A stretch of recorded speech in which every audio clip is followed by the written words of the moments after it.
রাহু কুম্ভ রাশিতে এবং কেতু সিংহ রাশিতে প্রবেশ করেছে। তার ফলে 12টি রাশির ওপর কী প্রভাব পড়েছে সেটি আজকে বলতে চলেছি। আমি অ্যাস্ট্রো জয়ন্তী 1M চ্যানেল থেকে আমি জয়ন্তী বলছি। আমার চ্যানেলে সবাইকে স্বাগত। আমার ভিডিওটি পুরো দেখবার জন্য অনুরোধ রইল।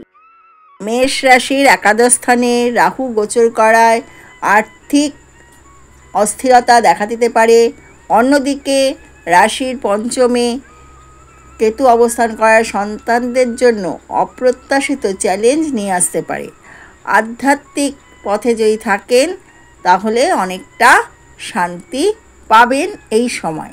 বৃষ রাশির দশমে রাহু থাকার কারণে ক্যারিয়ারে অস্থিরতা দেখা দিতে পারে।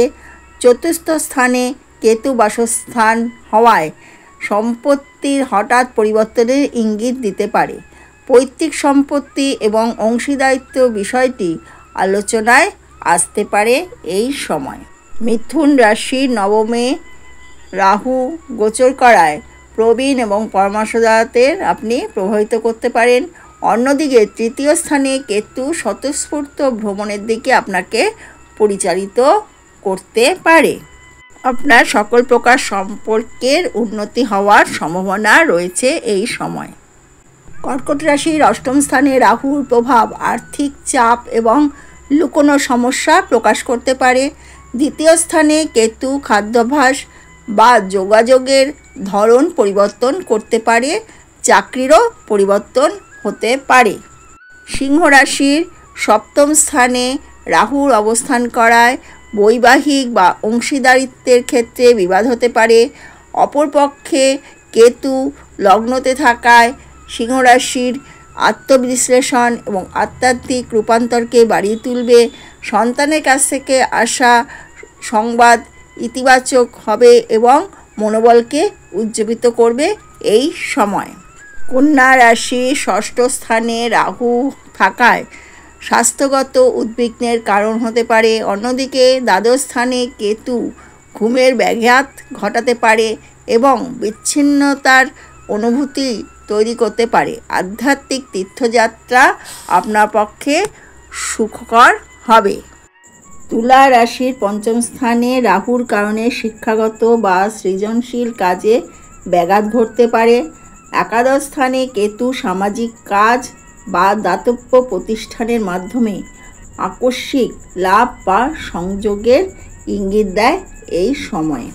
বৃশ্চিক রাশির চতুর্থে রাহু থাকায় কর্মক্ষেত্রে চাপ দেখা দিতে পারে। দশম স্থানে কেতু কেরিয়ারের অগ্রাধিকার পরিবর্তন করতে পারে এবং চাকরিতে আকস্মিক পরিবর্তন আনতে পারে এবং নতুন সম্পর্ক গড়ে তুলতে পারে এই সময়। ধনু রাশির তৃতীয় স্থানে রাহু এবং নবম স্থানে কেতু থাকার কারণে আপনার ভ্রমণ বিলম্বিত হবে। আধ্যাত্মিক আকাঙ্ক্ষার আপনার সম্ভাবনা রয়েছে। পারিবারিক মিত্রতা এবং আরও শান্তিপূর্ণ হবে আপনার পরিবেশ। মকর রাশি দ্বিতীয় স্থানে রাহু থাকার কারণে পারিবারিক উত্তেজনা দেখা দিতে পারে।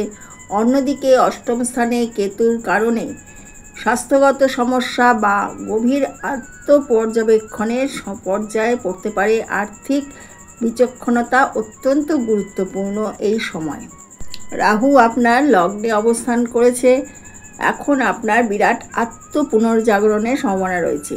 সপ্তম স্থানে কেতু অংশীদারিত্ব নষ্ট করতে পারে। হঠাৎ আর্থিক লাভের ইঙ্গিতও রয়েছে এই সময়।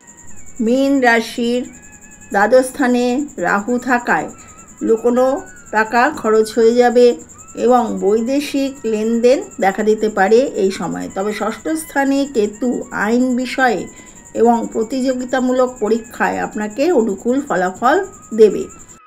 কেরিয়ারেরও অগ্রগতির সম্ভাবনা রয়েছে এই সময়ে মীন রাশির জাতক জাতিকাদের। রাহু রাশিচক্রে কুম্ভ রাশিতে এবং কেতু রাশিচক্রে সিংহ রাশিতে প্রবেশ করেছে।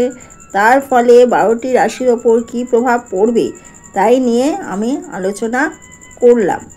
ভিডিওটি ভালো লাগলে লাইক কমেন্ট শেয়ার করে দেবেন। আমার চ্যানেলে নতুন এসে থাকলে চ্যানেলটি সাবস্ক্রাইব করে দেবেন এবং পাশে থাকা বেল আইকনটি প্রেস করে দেবেন যাতে আমার ভিডিওর নোটিফিকেশান আপনার কাছে পৌঁছে যায়।